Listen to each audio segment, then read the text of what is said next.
Farosat maktabda o'qitilmaydi. Biror bir kitobda o'qitilmaydi bu farosat. Madrasada ham farosat darsi yo'q. To'g'ri, etika darsi bor, lekin bu bizni diniy jihatdagi farosat darsiga to'g'ri kelmaydi u.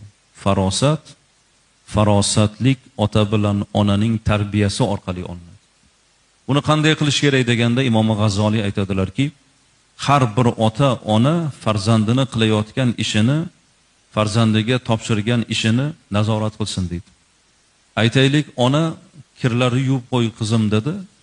Shu kirni yuvishi, kirni yoyishi qarasin. Ko'zga ko'rinadigan holatda yoyiladigan kir bor, panada yoyish kerak bo'lgan kir bor, ustiga bir narsani yopib qo'yib yoyish kerak bo'lgan kir bor. Ona nazorat qilsin. Ota o'g'liga bir ish buyursin-da, o'sha ishini nazorat qilsin.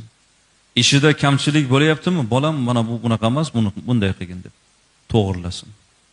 Zero shu ishida kamchiliklardan bartaraf bo'lib, ertaga kelin bo'lgandan keyin biz e'tibor qilmagan kamchilikni qaynona e'tibor qiladi. Qaynotasi e'tibor qiladi. Hayron qoladi keyin. Bag'rimizda bilinmaydi farzand. Ishida kamchiligi bir erkalik bo'ladi, lekin katta bo'lgandan keyin bilinib qoladi. Yigit bo'lib davrada o'tirgandan keyin ko'rinib qoladi. Yigit bo'lib mashina minib ko'chaga yurganda bilinadi.